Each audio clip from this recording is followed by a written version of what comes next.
Hey peeps, and welcome to Atypical Life. I am Layla.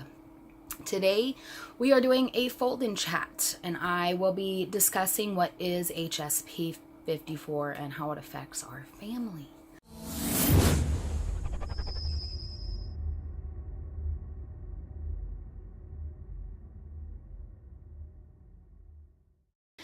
I have 3 children, 2 of which have HSP, which stands for hereditary spastic paraplegia, and their number is 54. There is 85 known types in the world. My children are number 13 and 14 to have this type. They're the only ones in the United States to have this type. So my children have, they inherited a recessive gene from me and a recessive gene from my husband, and it was the same gene that for him was broken in one spot and for me was broken in another. They got one from me, one from my husband. Sometimes with HSP, it is a matter of the mother's the only carrier or the father's the only carrier. So my kids got both recessive genes, not one recessive, one not recessive. They've got both of that particular recessive gene, and that is the DDRD, I think that's what it is. What it does, it affects their ability to walk. They their nerves from the brain to their legs, there is a point where it is messed up, and it forces their muscles to constantly be what is called a spastic state, which is like tight, constantly tightened. Sometimes spastic means to tighten and release, tighten and release. In my children's situation, it is just to stay tightened. And so they walk on their toes because it's their calf muscles and their thigh muscles that are tight. It also can affect, some HSPs affect hands and arms and some mental states. They're number 13 and 14 in the world. We don't know exactly how it's going to affect them. We know it's progressive. It looks very similar to cerebral palsy, spastic cerebral palsy, which a lot of cases are actually diagnosed as spastic cerebral palsy before HSP is even considered, because it looks like that. Cerebral palsy is a trauma to the brain, whether it be in utero or through birth, or something happens, an accident happens after birth. But when you have that trauma, you basically, your body heals to a certain point and then it stops, and then that's what you get. With my children, on the other hand, with HSP, it presents like cerebral palsy, but it keeps going. So my 6-year-old daughter, she also has autism, but the HSP for her, she used to be able to walk. She don't walk very well, which is what made us ask the doctor what's going on, because she couldn't stand until she was about 18 months old, and she couldn't walk. And when she finally started walking, it was before she started to stand, and she'd walk like this really fast. You know, you stand and then you walk, she walks like that. And I asked the doctor what is going on, because my oldest daughter walked, stood at 9 months and walked by the time she was 1. She took her first couple steps at 9 months, but then decided, I don't want to do this anymore. And it was faster to crawl, so that's what she did until she was 12 months old, and then she got up on her birthday and walked. So when my middle child did not, that's when we started asking the doctor. Doctor said, wait until I'll see what happens. 18 months, I was like, there's something wrong. We went and we went through all kinds of testing. By the time she was 3, we found out that she has the HSP. When she was 2, I got pregnant with my son, and so we weren't going to get him tested until we had a definite answer for her, because genetic testing is very expensive, which is why a lot of people with HSP aren't diagnosed right away, because it's really expensive. So HSP affects their ability to walk, and currently my daughter needs to have a wheelchair most of the time. In the house, she tends to crawl, but she's 6, so we're gonna kind of like have to start phasing out the crawling and encouraging her to use her walker in the house, if not her wheelchair. The current state of the house, she's not gonna be able to do the wheelchair right away, so we still got unpacking to do, even though we've been here for 1.5 years now. So anyways, that's why we bought our house. So they can't walk very well.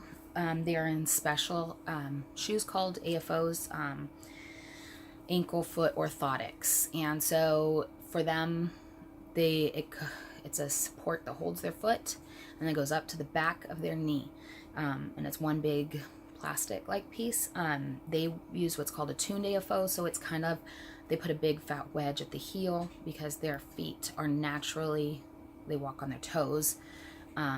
And so we need to force their heel down a little bit to develop the hip socket, so that if you don't put pressure on your heel when you're young, your hip socket doesn't develop until you're about 5 or 6, and that can cause hip dysplasia, which is very painful if you have to be in a wheelchair all the time, because then your hip will pop out of socket all the time.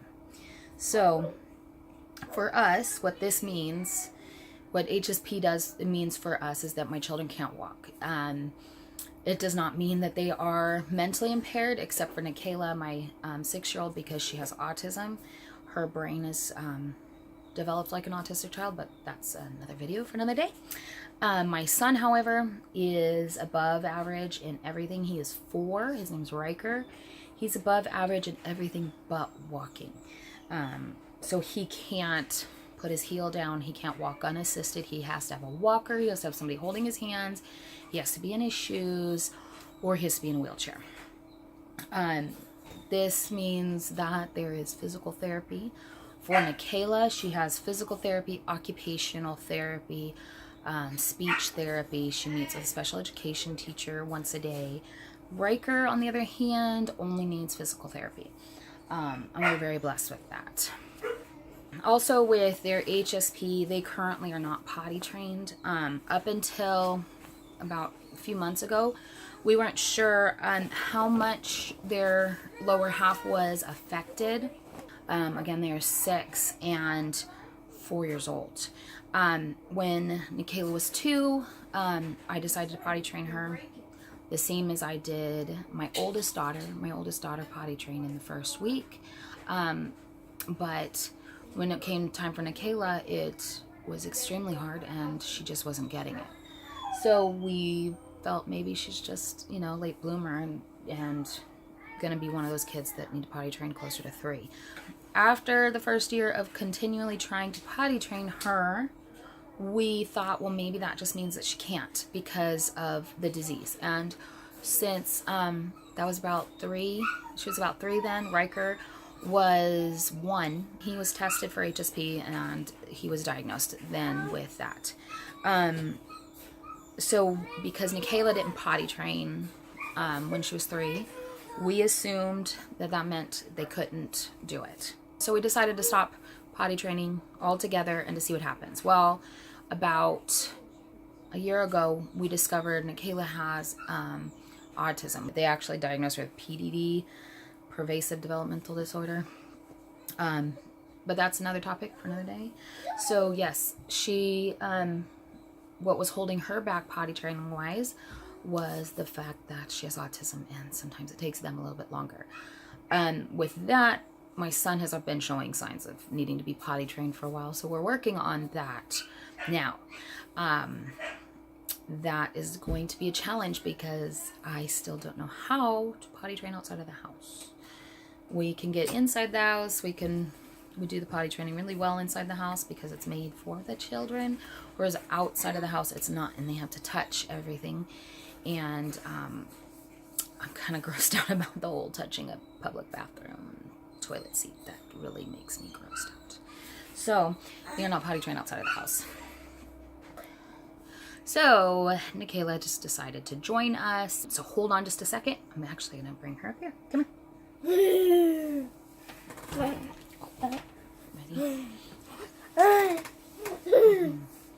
Ready? This is Nikayla. You say Hi, peeps. Hi.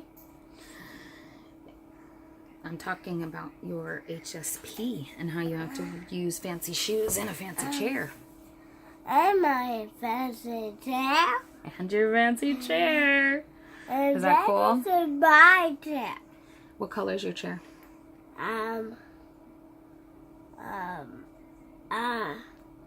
Pink. It is pink. What color is your walker? Rocker is pink too. No, bet you couldn't guess that she loves pink. Huh? I love pink. It's my favorite color. It is your favorite color. How old are you? I'm 6. You are 6. Good job. Yeah. What grade are you in? Do you remember? I am 6th grade. You're not in 6th grade. Haley's in 6th grade. What grade is Tia in? I did Kindergarten? again. You're in kindergarten. I am kindergarten. Yes. So that's a little bit into our life with HSP. If you have any questions or comments, please put them down below. I will be answering them as they come in. I will also, if needs be, do another video to be a little bit more descriptive if I missed out some things that people need to know. Yeah, I get to do laundry now by myself because she's gonna go watch TV, huh? Why? Can you say bye to your friends? Bye. Bye, friends. If you please would subscribe to our channel for further updates and other videos. I'm hoping to be doing some cleaning videos and some DIYs coming up real soon. Probably in the next couple days. My new YouTube schedule is going to be videos out Monday, Wednesday, and Friday. Also, if you hit the notification bell down at the bottom, that will let you know. And please like this video. Thank you. Bye.